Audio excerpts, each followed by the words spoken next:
The air in the Bentley Mulsanne was frigid, despite the warm October afternoon sun blazing outside the tinted windows of Greenwich, Connecticut. Eleanor Vance, or Ellie as she preferred, adjusted the thin wool shawl around her shoulders. She was seated in the expansive back seat, feeling smaller than the worn leather briefcase resting on her lap. Beside her, her son, Ethan, stared straight ahead, his jaw locked, the expensive grey suit straining across his shoulders. In the front, Serena, her daughter-in-law, was taking a selfie with the rearview mirror, her smile wide and artificial, the flash of her diamond engagement ring catching Ellie's eye. "Don't look so glum, Mother," Serena chirped, lowering her phone, her voice dripping with a forced sweetness that grated on Ellie's nerves like sandpaper on fine wood. "Bridgeport isn't the Sahara. It's only a 30-minute drive. You'll be settled in by 5. Ethan finally spoke, his tone a carefully modulated blend of martyrdom and financial prudence. "We've been over this, Mum. The cost of maintaining Willow Creek, plus your increasing medical expenses, it's unsustainable. We're talking about $40,000 a month in property taxes and utilities alone. The trust fund, the one Dad set up to cover your living expenses, is simply stretched too thin. This is a pragmatic decision, the fiscally responsible decision." Ellie closed her eyes, trying to conjure the image of her late husband, Thomas, a man whose word had been his bond, whose love had been her fortress. Thomas, who had always insisted she never worry about money. She clutched the briefcase tighter, the weight of the sealed documents inside a cold comfort against the heat of her shame. They had lied to her. They had meticulously fabricated a narrative of financial ruin over the past 6 months, preying on her recent bout of pneumonia and her subsequent weakness. They painted Willow Creek, the sprawling, $30 million estate Thomas had built for her, as a millstone, a financial black hole draining their future. Pragmatic. Ellie repeated the word quietly, testing its taste. It tasted like ash. "You told me I was going for a 3-week physical therapy retreat. You packed 2 suitcases for me. You said the best care was at St. Jude's, not this." Serena scoffed, turning fully around now, her designer perfume filling the enclosed space with a cloying scent. "Oh, please, Mother Vance. Cut the melodrama. St. Jude's is for serious people. Meadowbrook is perfectly adequate for someone who just needs custodial care. The brochure called it a vibrant community. Besides, we need to start the renovations immediately. That hideous floral wallpaper in the parlor has to go. And the pool house. It's going to be a yoga studio. We need to maximize the space before the spring gala." Ellie opened her eyes and met her son's gaze in the rearview mirror. Ethan quickly looked away, adjusting his tie. He couldn't meet her eyes, not since she had overheard Serena telling her friend that Ellie was just occupying valuable real estate. The realization hit her again with the force of a physical blow. They weren't sending her away for her health. They were removing a fixture, an obstacle, the lingering scent of her authority and the past. The Bentley glided off the highway, leaving the pristine lawns and towering stone gates of Greenwich behind, plunging into the gritty, less manicured streets of Bridgeport. The contrast was immediate and jarring. The air grew heavier, the buildings smaller, and the silence in the car became a suffocating weight. Finally, they pulled up to a structure that looked less like a vibrant community and more like a converted, dated motel, the Meadowbrook Assisted Living Facility. The brick facade was faded, and a single plastic flamingo stood forlornly in a patch of dry grass near the entrance sign. The parking lot was small, the asphalt cracked. Ethan didn't wait for the driver to open the door. He jumped out, eager to finish the transaction. Serena, however, paused, turning back to Ellie with a look of pure, unadulterated contempt. "Look, let's be honest, Mother Vance," she hissed, her voice low and venomous. We need the house. We deserve the house. Ethan worked hard for his career, and frankly, sitting in that enormous house all alone was just depressing. It looked bad for our image. It looked poor. You should be thanking us for simplifying your life. Think of all the money you'll save on maintenance. Ellie felt the familiar ache of rejection deepen into a searing burn of betrayal. This was not the child she had raised, the boy she had tutored through late nights and celebrated with every small triumph. This was a callous, calculating adult, consumed by avarice and molded by the even colder influence of his wife. Serena, Ellie managed, her voice trembling slightly, but still clear. I gave you both everything. I supported Ethan's every step, even when his father had doubts. I handed you Willow Creek, my home, to raise your family in, to spare you the financial burdens Thomas and I faced early on. I entrusted you with my life. Serena gave a brittle laugh. Exactly. And now we're managing it. Efficiently. She stepped out, smoothing her fitted skirt. Come on. Ethan's waiting. Let's get this over with. The process inside was swift and brutal. The facility smelled of cheap disinfectant and cooked cabbage. The walls were painted a nauseating pale green. They were met by a woman named Brenda, whose polyester uniform and overly cheerful demeanor did nothing to mask the underlying institutional indifference. Room 106. Right this way, Mrs. Vance, Brenda chirped, gliding down the hallway ahead of them. The rooms were small, identical cells of barely contained despair. Room 106. It was tiny, a narrow bed, a plastic nightstand, and a single window overlooking the back alley and a dumpster.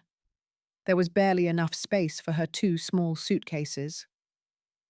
Cozy, Serena announced, her tone a sharp irony. She wrinkled her nose, pulling her dress away from the wall. Look, Ethan, this is perfect. Nice and compact. Low maintenance. Ethan avoided Ellie's eyes, speaking rapidly to the social worker about paperwork. He handed Ellie a small white envelope.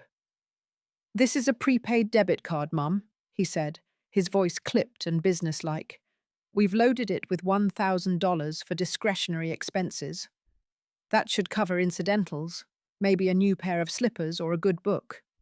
We'll replenish it quarterly, just don't lose it. It's hard to track these things down here. The gesture, $1,000, for a woman who held the sole claim to a secret trust worth $50 million, was the most obscene humiliation of all. It wasn't just the small amount. It was the chilling, transactional nature of the exchange. It was the complete dismissal of her worth, reducing her life to a quarterly stipend, a burden they were reluctantly managing. Ellie looked from the card to the small, miserable room, then finally to her son's face. She saw no love, no regret, only relief. He was shedding a weight, and she was that weight. You're leaving now, aren't you, Ethan?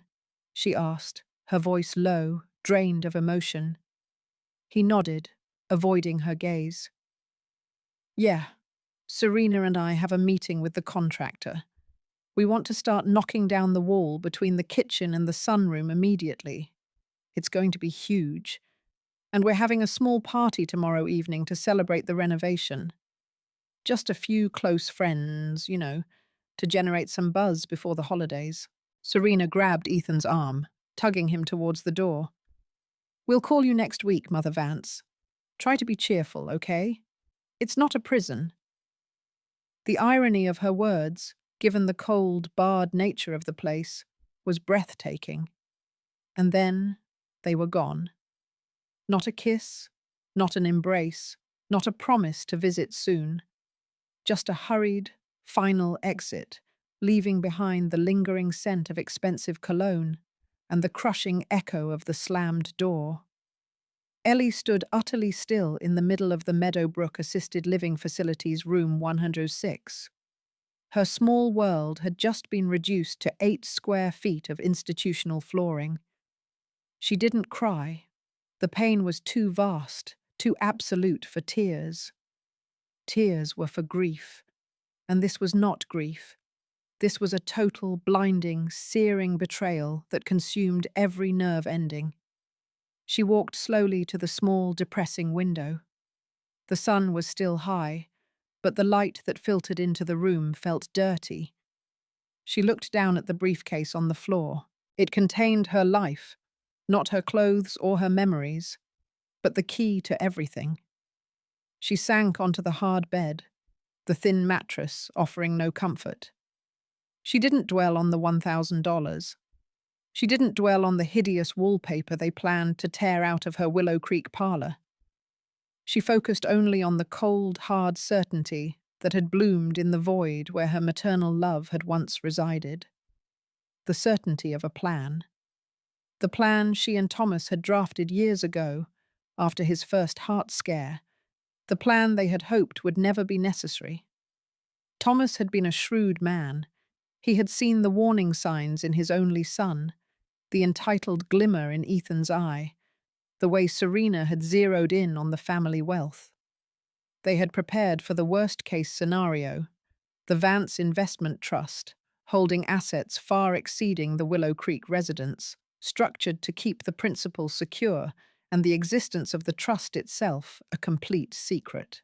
And the deed to Willow Creek, the legal instrument that gave Ethan and Serena the confidence to act with such impunity, was the centerpiece of the counter-strategy.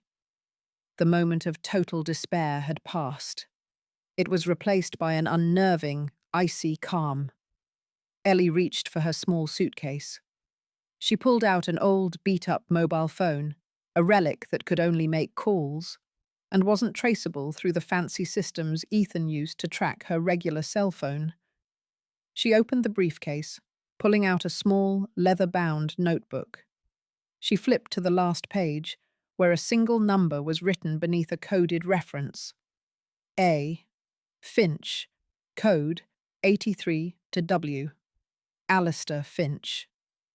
Thomas's most trusted attorney, the man who drafted every intricate clause of the Vance estate. The only other person who knew the truth about the Vance Trust and the highly unusual deed of life estate granted to Ethan.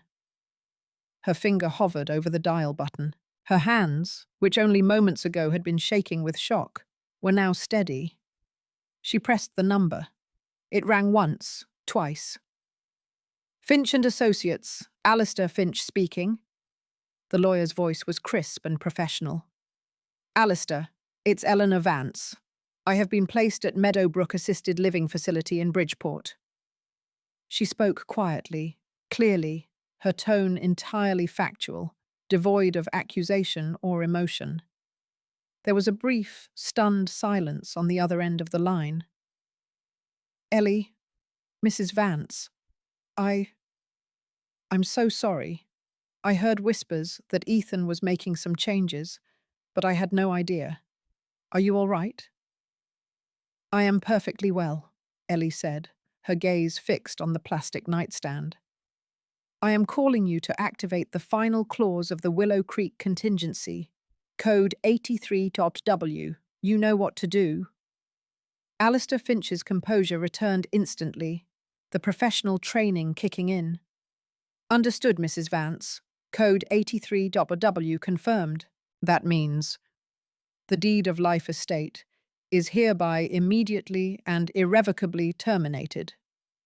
Correct. And the accompanying demand for immediate payment, Ellie reminded him. Yes, the demand for the accrued rental value, retroactive to the date the life estate was granted, or immediate evacuation of the premises within 24 hours. Ellie paused, then clarified the exact demand amount one last time. Alistair, I want the demand for the full market rental rate for the past 24 months. Calculate that at $40,000 per month. Alistair whistled softly, a small professional sound of surprise. That totals $960,000, Mrs. Vance, a steep price, especially when coupled with the immediate termination. Ethan and Serena will never be able to produce that kind of capital in one day. Exactly, Ellie said, her voice dry. They have one day to become millionaires, or they must vacate the premises which they believe is their home. I need the legal notice delivered to the Willow Creek residents tonight. I want it delivered during their renovation party. Tonight, during the party, Alistair confirmed, writing rapidly. Understood. I will have a process server execute the delivery this evening. Consider it done, Mrs. Vance. Is there anything else? Yes. You must not, under any circumstances, reveal the true owner of the Willow Creek residence or the existence of the Vance Trust. The legal action is to be taken solely by the named entity on the deed, the W.C. Holding Corp. I want them to panic and speculate, but never know the true source. The anonymity will be maintained. W.C. Holding Corp. will file the motion and deliver the notice. Their son and daughter-in-law will simply be notified that the terms of the life estate they believed granted them an indefinite, rent-free occupancy have been violated, and the estate has been terminated. The lease is nullified, and the rent is due. We will treat them as squatters. Perfect, Alistair. I will call you tomorrow morning for the update. She ended the call. The silence in room 106 was no longer filled with the raw ache of humiliation, but with the cold, deliberate focus of a strategic mind. The game had just begun. Her humiliation was the currency she was spending for justice. Meanwhile, in the pristine, 20-room Willow Creek residence in Greenwich, the atmosphere was a cacophony of celebration and self-congratulation. It was 7:30 p.m., and the renovation party was in full swing. Ethan and Serena stood in the grand foyer, receiving their well-heeled guests. Serena was radiant in an emerald green gown, her voice animated as she described the vision for the house. "We're tearing down the wall right here," she announced, gesturing dramatically towards the heavy mahogany paneling Thomas had custom-installed 20 years ago. "The dining room is going to open right into the library. We need an open-concept flow." Mother Vance's tastes were a little dated. Think Miami modern meets New England chic. Ethan, nursing a 30-year-old single malt scotch that had belonged to his father, beamed with proprietary pride. "It's about making the place ours," he told a business associate. It was time. Mum was just rattling around in here, and frankly, the maintenance was a beast. We finally had to make the hard choice. But you know, we took care of her. Meadowbrook is actually quite nice. He lied effortlessly, the sound of the words barely registering against the clinking of champagne flutes. Serena pulled Ethan aside, her excitement making her eyes glitter. "Did you see the look on Candace's face when I mentioned the infinity pool? She is so jealous. Remember, we need to finalize the demolition permit tomorrow. We have to make sure that old woman's furniture is gone before the crews arrive. I swear, if I see that hideous beige armchair one more time." Ethan smirked, taking a long sip of scotch. "It's done, darling. Alistair Finch's office is handling the transfer paperwork. Mum signed the life estate over years ago, the moment Dad died. It's ironclad. She signed all her interests over to me. She may have been using the trust's income to cover the bills, but the property itself has been mine, in principle, for 5 years. We just had to wait for the right time to move her." "And the right time was when she was too weak to fight," Serena finished, a cold, predatory smile playing on her lips. They toasted with a triumphant clink of their glasses. They felt invincible. They had orchestrated a seamless, guilt-free takeover of a $30 million estate, and the old woman, their only obstacle, was safely warehoused in Bridgeport. The Vance fortune was theirs, At exactly 8:15 p.m., as Serena was mid-sentence, describing the imported Italian marble she planned to use for the new master bathroom, a discreet event took place at the front door. A man in a plain suit, carrying a standard brown envelope, approached the butler, who was checking the guest list. The man identified himself as a process server. The butler, confused, asked to speak to Mr. Vance. Ethan, annoyed at the interruption to his victory lap, walked over. "Yes, what is this? We're hosting an event." The process server remained impassive. "Mr. Ethan Vance and Ms. Serena Vance, I am legally required to serve you with these documents from WC Holding Corp. Please sign to confirm receipt." Ethan glanced at the envelope, noting the corporate name, a generic, meaningless name that looked like junk mail, and the cold formality of the letterhead. He signed quickly, irritably, without looking at the details. "Right. Thanks. Now, if you'll excuse me." He handed the envelope to Serena, dismissing the server entirely. The man turned and left.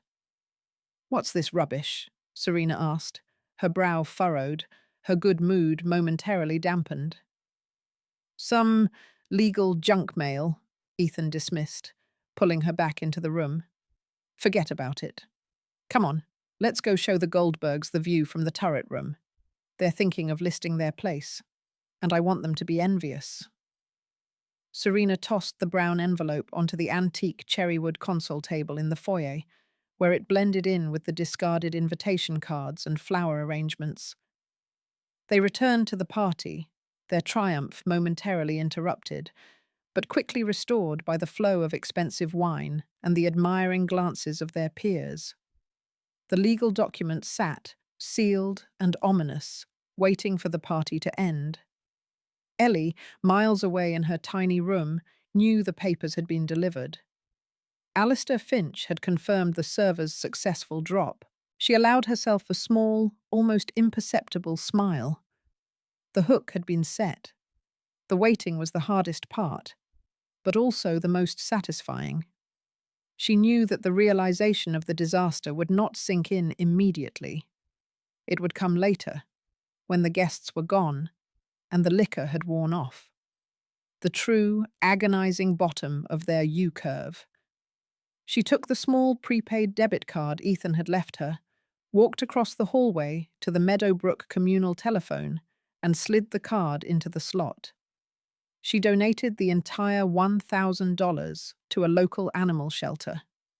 She no longer needed their charity. She needed only silence, and the knowledge that the law, cold and impartial, was on her side. The following morning at Willow Creek residence was messy. The house reeked of stale champagne and cigarette smoke.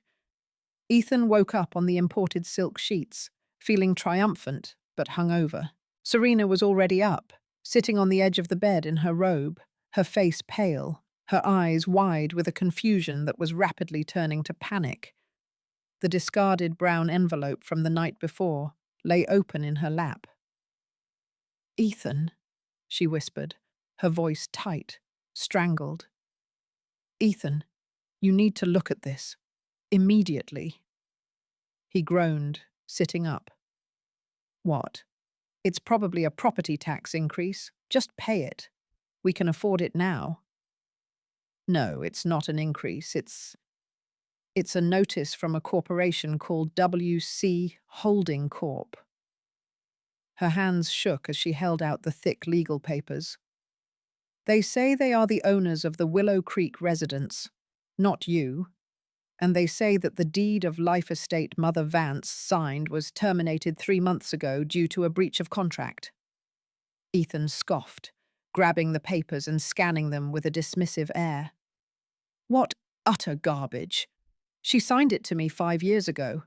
Alistair Finch confirmed it was mine, legally. This is just some bottom-feeding lawyer trying to scam us." But as he read, the colour slowly drained from his face. The documents were notarized, dated, and stamped by the state of Connecticut Superior Court. They were not junk mail. They were deadly serious. WC Holding Corp., Ethan murmured, his mind racing. Who the hell is that? And what breach? What contract? Serena pointed to a bolded paragraph, her finger trembling. It says that by moving the grantor, that's your mother, out of the residence, you violated the explicit, non-negotiable term of the life estate, which required the grantor's uninterrupted free-of-charge occupancy until death. It says the action of removal constitutes a breach of the life estate covenant and triggers an automatic, immediate revocation of the deed, effective yesterday. The realization was a punch to the gut. They hadn't just moved her out, they had signed their own eviction notice. But she signed the life estate over to me. It was supposed to protect me, Ethan shouted, leaping out of bed and pacing the expensive wooden floor. It protected her, Serena wailed, tears beginning to stream down her flawless, manicured face. Read the next part. They are demanding immediate payment of the fair market rental value for the 24 months you have lived here rent-free, citing that the life estate was fraudulent ab initio due to the prior breach. They want $960,000, due today, by 5 p.m. Ethan stopped dead. $960,000. That was their entire renovation fund. They had access to their regular savings, but nowhere near $1 million in liquid, accessible funds on a Tuesday afternoon. The house was supposed to be collateral for the renovation loan, but if the deed was no longer in his name... "And if we don't pay?" he asked, his voice hoarse, afraid of the answer. Serena pointed to the final sentence on the front page. If payment is not received by 5 p.m., they will file an immediate writ of ejectment and begin the legal process to forcibly remove us, citing us as illegal squatters in a property owned by the WC Holding Corp. We have 24 hours from the time of service to vacate the premises or pay the nearly $1 million in back rent. The silence that followed was absolute, a chilling contrast to the celebratory noise of the night before. They were homeless. The $30 million estate they had just taken by force was now completely out of their reach. And the one person who could possibly shed light on this, the one person who had been so easily dismissed and discarded, was their mother, sitting miles away in a cheap, foul-smelling room. "Call Alistair Finch," Ethan commanded, grabbing his phone, his mind racing for a solution. "He drew up the papers. He'll know the loophole. Tell him it's an emergency." Serena frantically scrolled through her contacts, but Alistair Finch's office did not pick up. It was only 8 a.m. By 9 a.m., Finch had called back. His tone was professional, distant, and utterly devoid of sympathy. "Alistair, what the hell is going on?" Ethan demanded. "This letter from WC Holding Corp. is absurd. They're claiming the life estate is void. I need you to fight this immediately. This is my house." "Mr. Vance, I am legally bound not to discuss the affairs of my other clients, the WC Holding Corp., Alistair said calmly. "However, I can confirm that the life estate you held was terminated. The clause regarding the grantor's occupancy was ironclad, non-negotiable, and was highlighted clearly in the original documents. By removing Mrs. Vance to the Meadowbrook facility, you violated the terms of the deed. The termination is automatic and immediate." "But my mother told me she was fine with it. She said she needed the care," Ethan stammered, his composure completely fractured. "Did you have that in writing, Mr. Vance?" Alistair countered, his voice like ice. "A written, signed waiver from your mother, confirming that she willingly relinquished her primary occupancy right and terminated her life estate, because the trust only accepts legal, written, notarized documentation of such a major change. Verbal assurances are insufficient." Silence. Ethan had no such document. He had relied on his mother's passive acceptance and his own arrogant assumption of control. "Who is WC? Holding Corp?" Serena screamed in the background. "Tell us, who owns this house now?" "I am legally prevented from revealing the ownership structure of my clients, Mrs. Vance," Alistair repeated. "My advice, as a former acquaintance, would be to contact a litigation attorney immediately.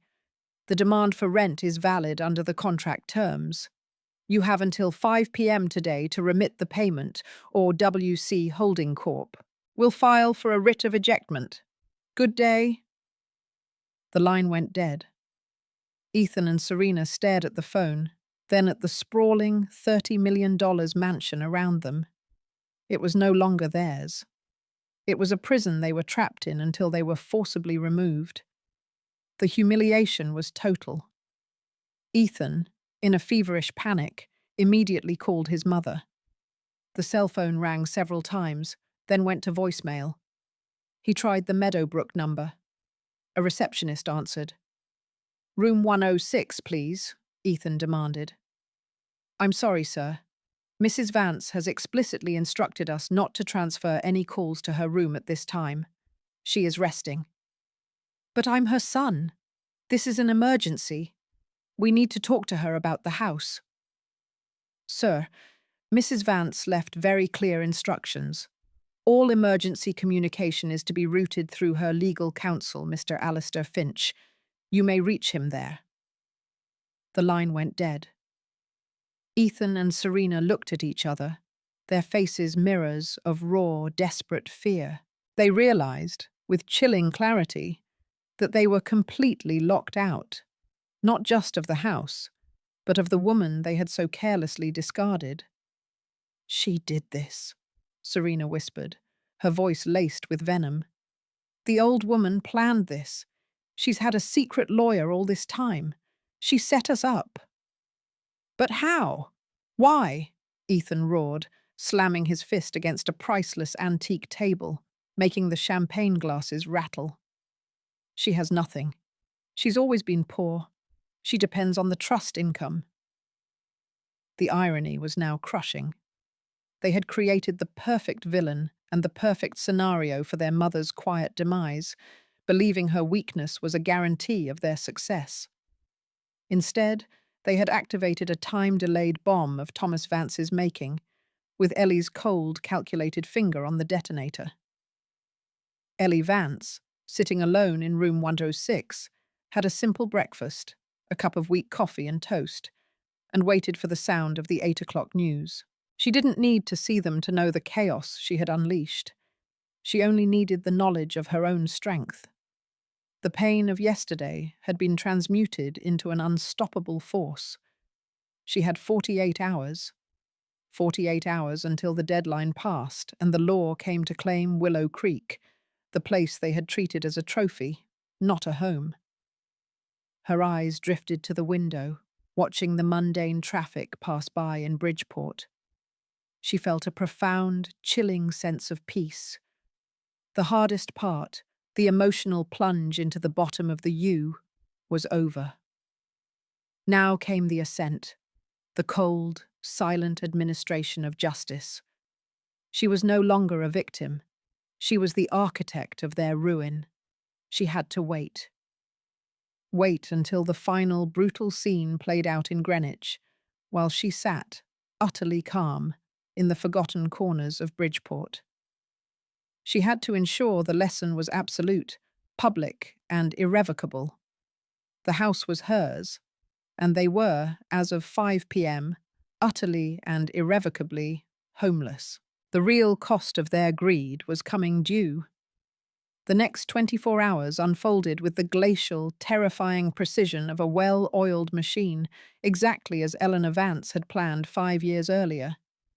In the sterile, airless confinement of room 106 at Meadowbrook, Ellie maintained a composure so absolute it felt like an armored shell.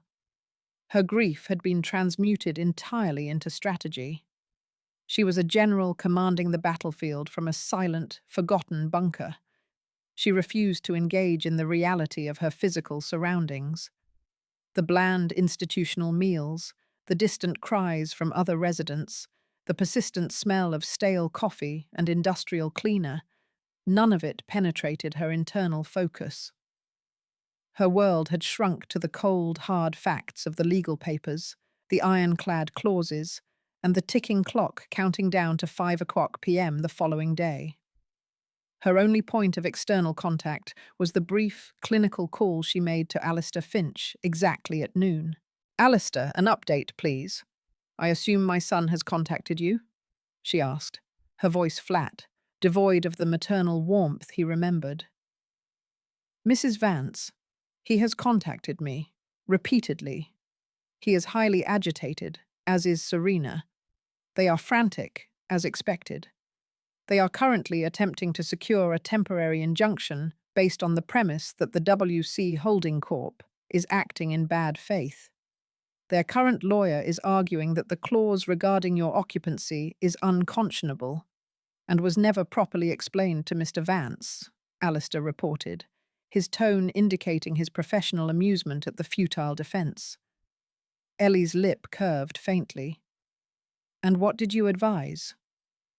"I advised their counsel that any attempt to obtain an injunction would be immediately and vigorously contested, complete with the full, unredacted history of the Vance Investment Trust, the one they don't know exists, to prove the holding corp's legitimate financial standing. That was sufficient to stall their litigation efforts. They realize they are fighting a ghost with limitless resources." "Excellent. And the payment deadline?" "Set for 5 o'clock p.m. tomorrow. They have been notified that without the full payment of $960,000 in certified funds, the writ of ejectment will be filed first thing the following morning, with a sheriff's deputy scheduled for eviction at 11 o'clock a.m. Mrs. Vance, they are out of options. They are trying to liquidate assets now, but nothing moves that fast. Not a single asset." "They are trying to call me?" Ellie asked, gazing impassively at a stain on the ceiling tile. "They are. Non-stop. They believe you are the only one who can call off the dogs. They have not yet grasped that the dogs belong to the corporation, and the corporation is indifferent to family sentiment." "They should have learned that lesson yesterday," Ellie murmured. "Do not answer any of my son's calls.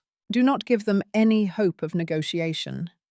I want them to experience the full, absolute silence of the power structure they dismissed. Thank you, Alistair. I'll speak to you at 11:30 a.m. tomorrow, after the arrival." She hung up the phone. The phone calls, however, kept coming, vibrating Ellie's small, outdated burner phone with frantic regularity. She let it ring, watching the names flash across the screen. Ethan, home. Serena, cell. Ethan, office. It was a digital testament to their descent into chaos, and she watched it with the detached interest of an anthropologist studying a species in decline. At the Willow Creek residence, the panic had escalated into a full-blown meltdown. Ethan was pacing the expansive marble foyer, his hands knotted in his hair, the remnants of yesterday's party serving as a mocking backdrop to his desperation. Empty champagne bottles littered the console where the eviction notice had been casually tossed.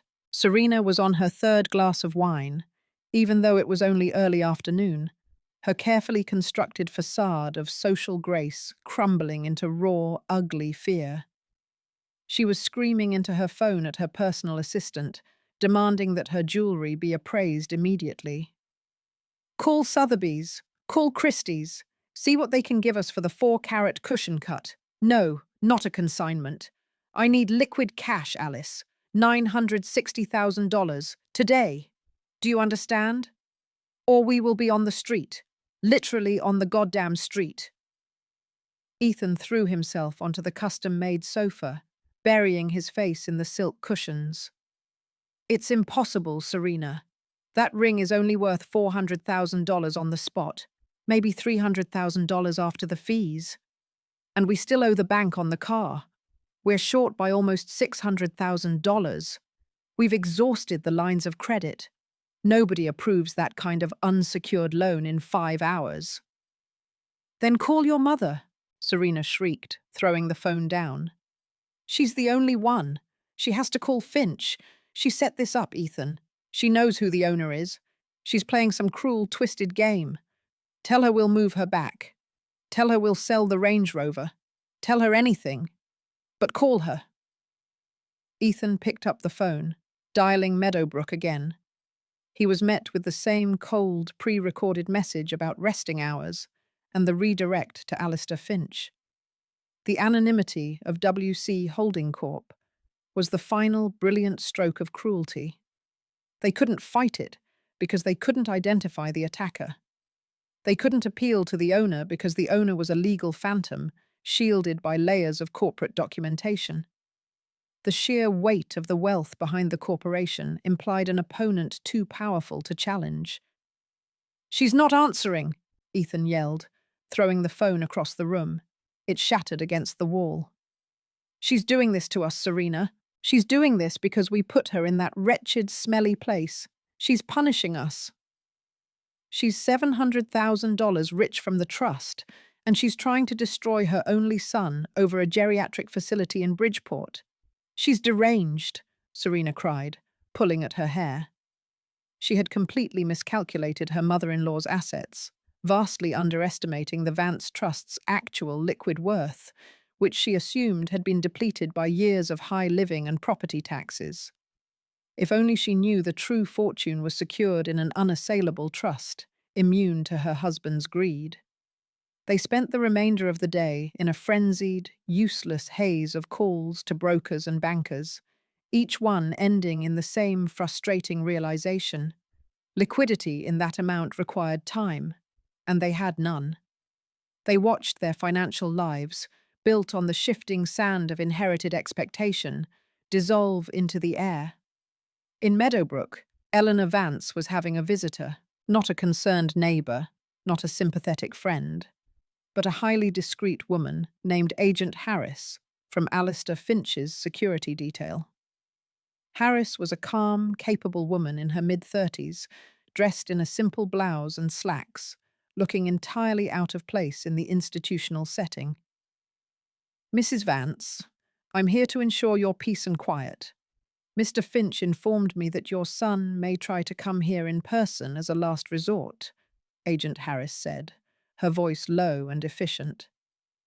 Ellie nodded, looking up from the leather-bound notebook she was meticulously reviewing, the notebook containing the exact clauses they had violated. "I appreciate the foresight, Agent Harris. I doubt they have the clarity of mind for a physical confrontation, but one must always anticipate desperation." "Indeed, ma'am.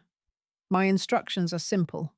Prevent any entry to room 106 by unauthorized persons. If Mr. Vance attempts to breach, I am to inform the facility manager immediately and cite restraining order protocol, even if one is not technically in place yet. The threat of legal action against Meadowbrook's license will be sufficient to secure the premises." "Very good," Ellie said. "Agent Harris, I have one request. Do you have access to a local news stream? I would prefer the Connecticut News 8 evening broadcast." Agent Harris produced a small, high-end tablet from her shoulder bag. "Channel 8, live feed at 6 o'clock. No problem, Mrs. Vance." Ellie settled back onto the thin bed, watching the clock tick towards the 6 o'clock hour. This was not about revenge. This was about witnessing the public unveiling of justice. The U-curve demanded that the perpetrators recognize the full extent of their error. At 6:02 p.m., the local news cut to a live remote segment. The reporter, an earnest young man with a microphone, was standing directly outside the massive wrought-iron gates of the Willow Creek residence. The gates, once a symbol of their untouchable status, were now their gilded cage. And tonight, here in the heart of Greenwich, an extraordinary piece of high-stakes corporate drama is unfolding, the reporter announced, gesturing towards the imposing manor house. Sources confirm that the current occupants, High-profile social figures, Ethan and Serena Vance, are facing immediate eviction from this $30 million property. A holding corporation, identified only as WC Holding Corp., has successfully terminated the deed that permitted the Vances to reside here, demanding almost $1 million in back rent. Despite frantic legal efforts throughout the day, the Vances were unable to meet the 5 p.m. deadline. We are expecting the sheriff's deputies to arrive tomorrow morning to execute the writ of ejectment. Ellie watched the screen, her expression unreadable. The camera zoomed in on the large estate, the stone facade appearing cold and unwelcoming under the news lights. The reporter mentioned Ethan Vance's shocked silence and Serena Vance's hysterical refusal to comment when approached earlier in the day. She saw them briefly, in a shaky clip recorded by a telephoto lens. Ethan on the phone, his suit rumpled, his face etched with genuine, paralyzing terror. Serena pacing the front lawn, smoking furiously, her usual socialite elegance completely gone, replaced by a desperate, trapped animal. The reporter concluded, "This is an unprecedented fall from grace for the young couple who less than 24 hours ago were celebrating a major renovation on this very property." It begs the question, who is the powerful entity, the WC Holding Corp., wealthy enough to reclaim a property of this magnitude, and why the sudden aggressive action against the Vance family? Back to you, Mark. Ellie quietly nodded to Agent Harris. "Thank you, Agent. You can turn it off now." The public narrative was established. They were not victims of a crazy, vindictive mother. They were victims of an unstoppable, mysterious corporate entity, the very kind of entity they had spent their lives trying to court and impress. Their humiliation was not personal, it was institutional, which was far worse for their social standing. The irony was the sweet sting she needed. The next morning, the day of the scheduled eviction, was cold and clear in both Bridgeport and Greenwich. Ellie rose early, dressed carefully in a simple but immaculate cream-coloured wool dress, not the beige dress of the day she was dumped, but a new one, purchased with the initial small cash she carried in the briefcase. She felt a lightness she hadn't experienced in years. The heavy cloak of maternal responsibility and obligation had been shredded. At 11 a.m., the time of the scheduled eviction, she was sitting in the facility's common area, pretending to read a worn copy of The Great Gatsby, waiting for Alistair Finch's call. The call came at 11:35 a.m. "Mrs. Vance, it's done. Executed perfectly." Alistair's voice was firm. "Sheriff's deputies arrived precisely at 11 a.m. Movers are currently placing all movable property, furniture, clothing, everything, onto a storage pod in the driveway. The locks have been changed. The property is now officially secured by WC Holding Corp." And Ethan and Serena? They resisted briefly, demanding to speak to the owner, threatening lawsuits. They attempted to enter the house one last time. The deputies were firm. "Mr. Vance is currently sitting on the front lawn with several suitcases, and Mrs. Vance is attempting to contact the news crews who are already circling. The humiliation is total, Mrs. Vance." And their financial situation? The legal maneuver has been devastating. The banks have frozen any lines of credit against the house, which they believed was their collateral. Their personal savings are now dedicated to a storage unit rental and finding a temporary accommodation. They are, for all intents and purposes, financially crippled and publicly disgraced in their own social circle. They have nothing, Mrs. Vance. A powerful wave of emotion, neither triumph nor sadness, washed over Ellie. It was the feeling of absolute finality. The mission was accomplished. "Alistair," Ellie said, her voice regaining a hint of its old authority, "I need you to arrange for my transportation to Willow Creek immediately. I need to be there in an hour." "Are you certain, Mrs. Vance?" I was instructed to maintain your distance. I need to witness the conclusion, Alistair. Not from a television screen, but in person. I need them to look at me, the person they discarded, and understand the source of the force that crushed them. Arrange a private sedan. I will see you there. Ellie hung up the phone. She walked down the hallway, retrieved her wool coat, and signed out at the front desk. Brenda, the cheerful but indifferent manager, didn't even look up. Ellie Vance, the poor old woman in room 106, was checking out after only 2 days. It was just another unremarkable statistic in the daily life of Meadowbrook. The drive from Bridgeport back to Greenwich was the longest hour of Ellie's life. She watched the landscape shift, the gradual transformation from faded storefronts and cracked pavement back to manicured lawns and towering gates. The change was a physical mirror of her emotional journey over the past 2 days, from the raw, ugly humiliation of Meadowbrook to the powerful, clear-eyed reality of Willow Creek. The black sedan pulled up to the curb just outside the Willow Creek gates. The scene was exactly as Alistair Finch described, amplified by the presence of 3 news vans and 2 reporters aggressively filming the drama. Ethan and Serena were still there. They were sitting on a stone bench near the gate, surrounded by their personal belongings: a few leather suitcases, Serena's prized designer handbag, and the shocking sight of their lives condensed into a pile of storage boxes. Ethan's expensive suit was wrinkled, his hair disheveled. He looked 20 years older, the entitled sheen entirely wiped away by fear and lack of sleep.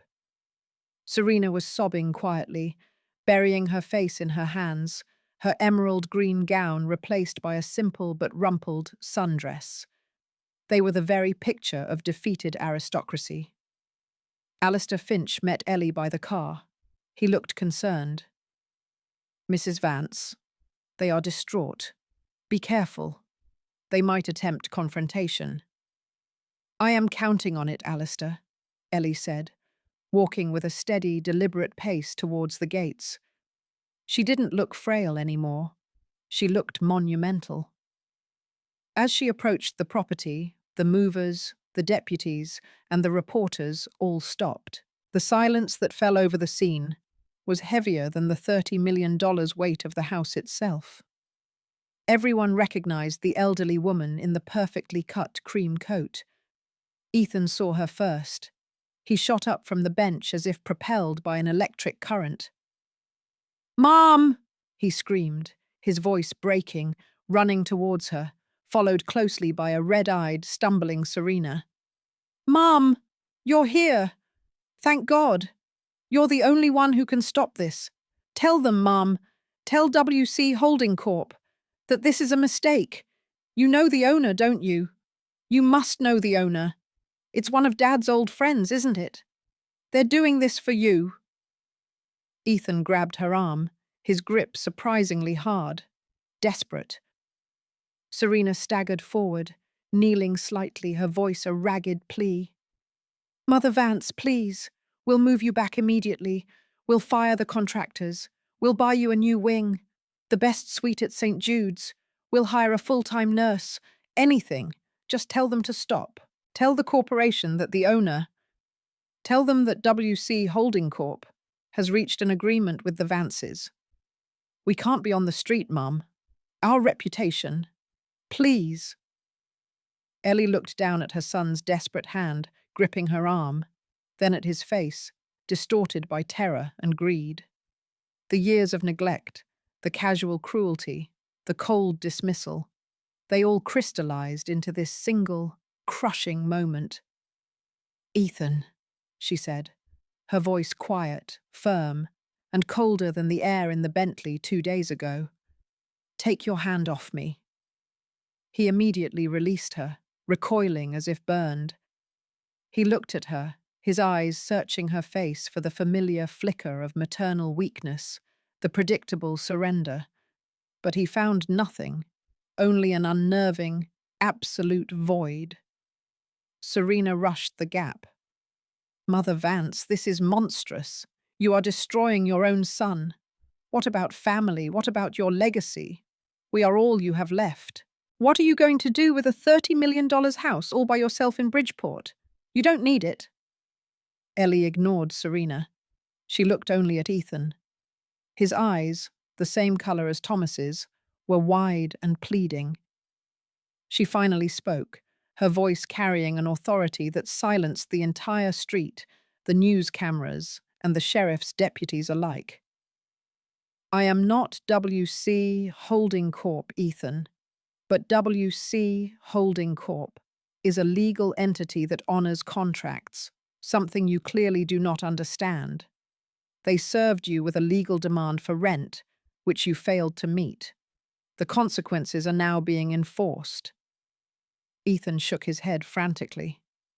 But who is the owner, Mum? Tell me.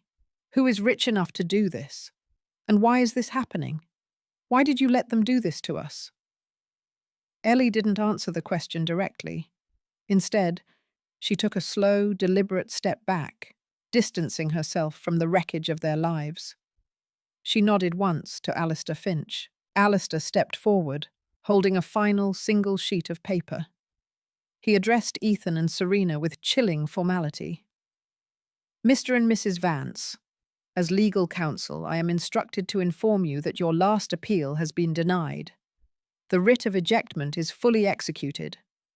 Furthermore, any attempt to contact Mrs. Eleanor Vance, who is currently a secured, protected client of the Vance Investment Trust and in no way responsible for the actions of W.C. Holding Corp., will be met with immediate legal action.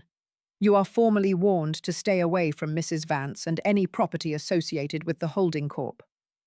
Serena shrieked, a sound of raw, unadulterated devastation. The Vance Trust? What are you talking about? Ethan, what is he talking about? You said the trust was almost dry. You said we had to sell the property.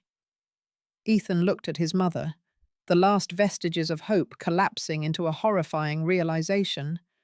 He finally understood the cold, crushing truth. The trust.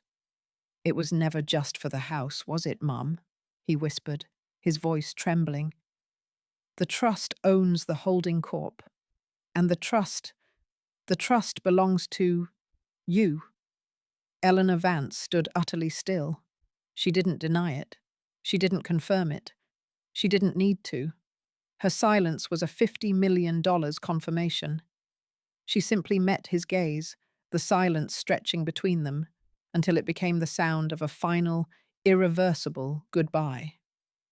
The final devastating blow was the realization that she had had the power all along, $50 million of it, and had deliberately allowed herself to be treated as a pauper for years, just to see the true measure of his character. He had failed the test, spectacularly. Ellie turned to Alistair Finch, her composure absolute. Alistair, I need you to place the Willow Creek residence on the market immediately. I do not wish to live here. It is tainted. The sentence was delivered with the quiet finality of a judge passing sentence. She walked back towards the waiting black sedan, leaving Ethan and Serena standing in the driveway, surrounded by their furniture, suddenly facing the impossible reality of their immediate, inescapable homelessness. Ellie got into the car. As the sedan pulled away, she looked out the window one last time. Ethan was slumped on the bench, his head in his hands. Serena was screaming curses at the departing news vans. The house, Willow Creek, looked vast and cold, a tombstone to the family that had died in its shadow. She closed her eyes, and a single hot tear finally escaped, tracing a path down her cheek. It was not a tear of sadness, or even of triumph. It was the cost of freedom. The bitter, absolute knowledge that the maternal love that had sustained her for decades was now forever severed, replaced by the solitary dignity of self-respect. She had won, but the victory tasted of ash. The relationship was over. She was free. The black sedan accelerated smoothly, leaving the wreckage of Ethan and Serena's lives at the gates of Willow Creek residence far behind. Eleanor Vance did not look back. The single tear she had shed was the final purifying cost of her freedom, a small, transient symbol of the pain that was now irrevocably closed off. The cold, clear air of Greenwich gave way to the steady warmth of the sedan's climate control, mirroring the transition taking place within her. She was moving from the brutal climax of justice into the quiet aftermath of her own resurrection. Alistair Finch, seated beside her, cleared his throat, sensing the shift in the atmosphere. "Mrs. Vance, I've already contacted the necessary parties. Willow Creek is formally listed for sale as of 30 minutes ago. The price point is aggressive, reflecting the desire for a rapid closing. No expense was spared in securing the property. The deed transfer is already being executed by WC Holding Corp." Ellie opened her eyes, gazing out at the passing landscape of wealth and privilege, the very world that had corrupted her son. "And the proceeds, Alistair? They will be immediately directed where?" "To the Thomas and Eleanor Vance Endowment for Elderly Dignity," Alistair confirmed, consulting his tablet. "The paperwork is finalized. The initial capitalization will be the proceeds from the Willow Creek sale, plus an additional $10 million from the Vance Investment Trust. A total of close to $40 million, all dedicated to providing high-quality, non-institutional care for seniors who have been abandoned or neglected by their families. A direct countermeasure to places like Meadowbrook." Ellie finally permitted herself a small, faint smile. That was the real victory. Not the house, but the foundation built on the ashes of her betrayal. The transformation of her pain into a shield for others. "Good. That is excellent, Alistair. Now, my destination. I do not wish to remain in Connecticut. The past is too thick here." "I have arranged a private transfer, Mrs. Vance. A jet is waiting at Westchester County Airport. Your destination, a private condominium in Palm Beach, Florida. It is a secure, luxurious, high-rise residence with panoramic views of the ocean. It was purchased 2 months ago, anonymously, using a sub-account of the trust. It is furnished exactly to your specifications: clean lines, modern elegance, and absolute peace." Ellie nodded, the plan unfolding precisely. "And my former residence in Bridgeport?" "We retrieved your leather briefcase and your small personal belongings from room 106 10 minutes after you left. The account at Meadowbrook is settled, and a full medical report has been requested. We are also pursuing a quiet investigation into the facility's care standards using the anonymity of the holding corp to ensure they cannot connect the action to you. Keep me apprised of that. I want that establishment investigated, not for my own sake, but for the other souls languishing there. Now, about Ethan and Serena." Alistair hesitated, something unusual for the seasoned lawyer. "They attempted to follow the car briefly.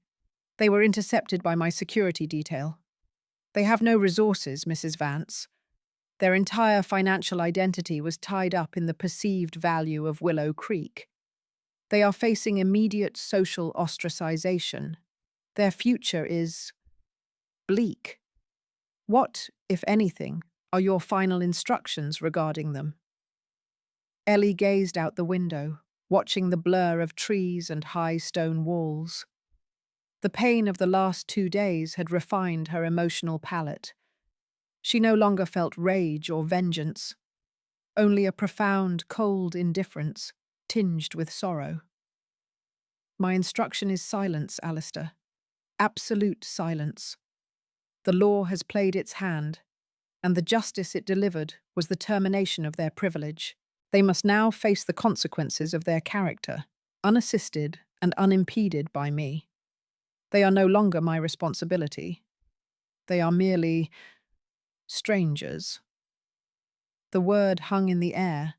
Strangers. It was the final, most devastating blow, worse than the eviction, worse than the financial ruin. It was the complete, categorical termination of the relationship. The death of the mother. The jet journey south was a restorative experience.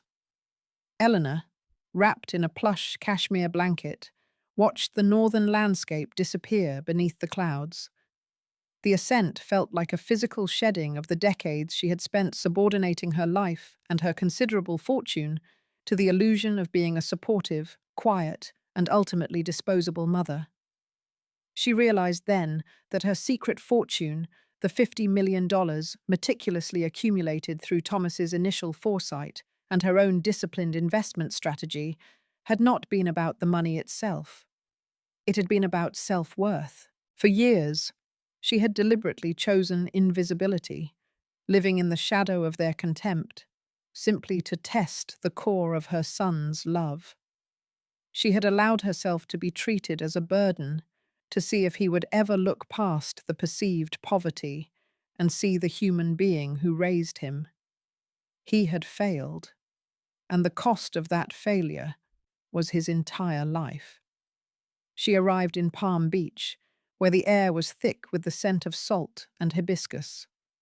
The condo was everything Alistair promised, an expanse of polished stone and glass overlooking the endless turquoise of the Atlantic Ocean. It was a space designed for tranquility and reflection, a world away from the beige walls and stale air of Meadowbrook. That evening, Eleanor stood on her balcony, watching the sunset paint the sky in colours too vibrant for the controlled palettes of Greenwich society. She was alone, completely and utterly, but the solitude was a relief, a palpable sense of peace. The silence was the sound of a toxic connection finally snapping. The next few months were dedicated to living. Eleanor did not rush to fill the void. She began the transformation into the woman she was always meant to be. She hired a small, discreet staff, started reading again, not the classics, but contemporary history and philosophy. She spent her mornings walking the beach, feeling the sand beneath her feet, the sun on her skin, reclaiming the physicality that her illness and her son's neglect had almost stolen. The news, relayed through Alistair, was sporadic and clinical. Ethan and Serena had vanished from the Greenwich scene.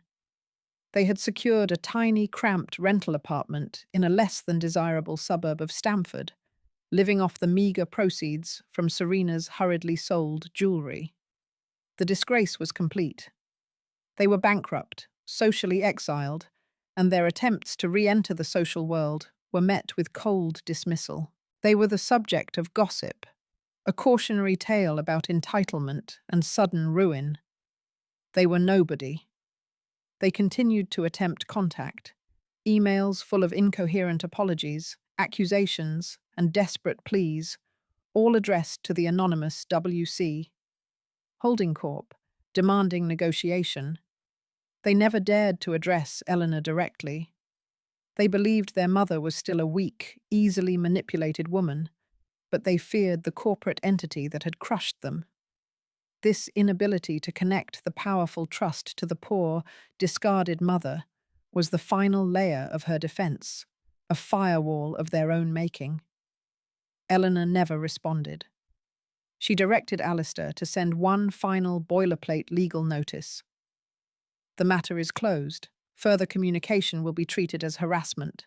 The ultimate peak of the U-curve was not the act of vengeance at the auction, but the profound realization that followed. The moment of justice had come and gone, and she was left only with the choice of what to do with the rest of her life. The triumph felt hollow, because the loss of her son, even the cold, avaricious version of him, was still a loss. But she understood that mourning the end of a toxic relationship was necessary for her own survival. Her most significant moment came during the official launch event for the Thomas and Eleanor Vance Endowment for Elderly Dignity. The event was held in a magnificent beachfront ballroom in Palm Beach, attended by philanthropists and community leaders. Ellie, elegant and composed, gave her first public address in decades. She spoke not of her wealth, but of dignity. "The greatest robbery that happens to the elderly is not financial," Eleanor said, her voice resonant and clear, amplified across the silent room. "It is the theft of their self-worth. It is the belief that their life and their presence are a burden, a calculation of costs and benefits. They are discarded not because they are broken, but because their families are spiritually bankrupt. This endowment is here to say, unequivocally, you are not a burden. You are invaluable."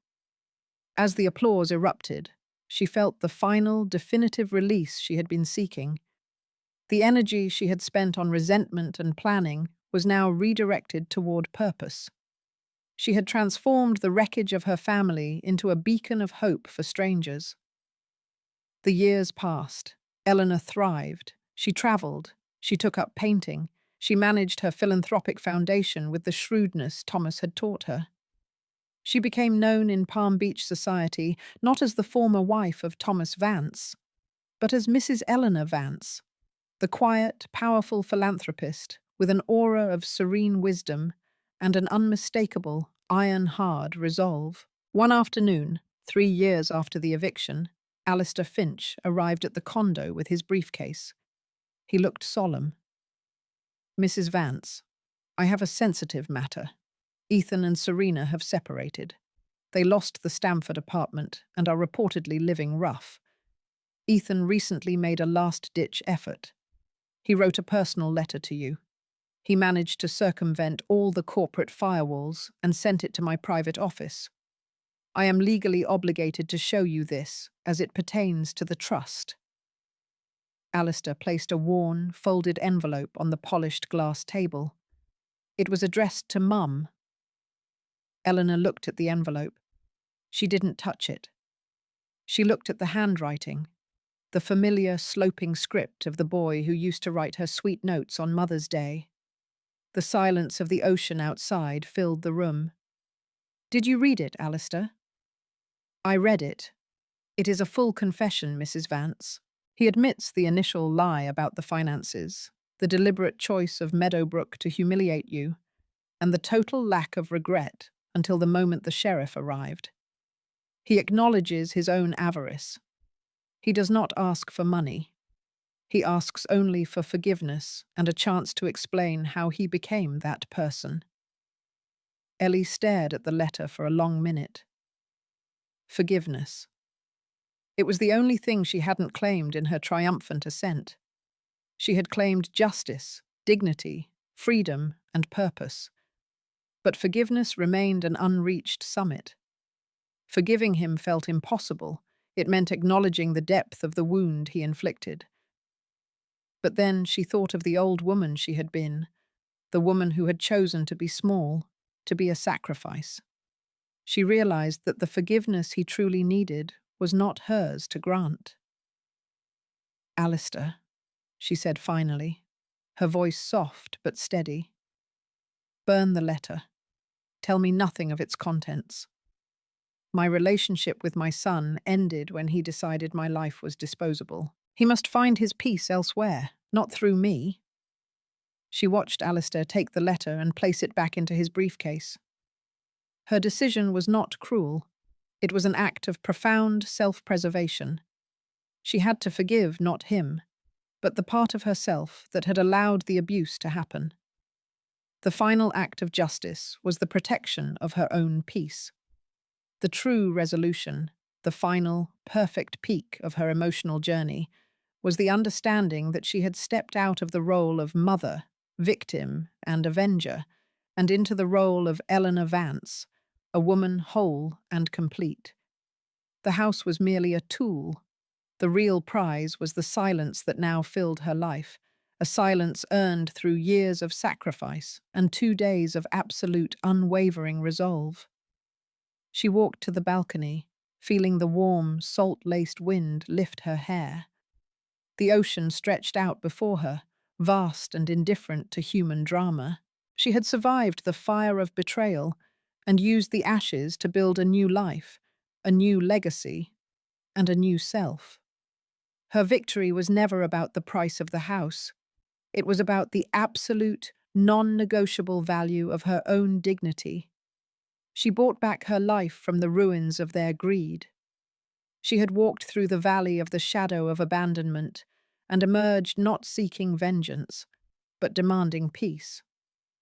The painful severance of that toxic relationship was the truest form of self-love she had ever known. She found not just justice for the betrayal of a son, but profound forgiveness for the mother she had been, the one who had sacrificed her own needs for too long. She had finally learned to value her own presence, her own desires, and her own peace over the comfort and convenience of others. She was reborn, not as the mother of Ethan, but as Eleanor, free, solvent, and entirely at peace.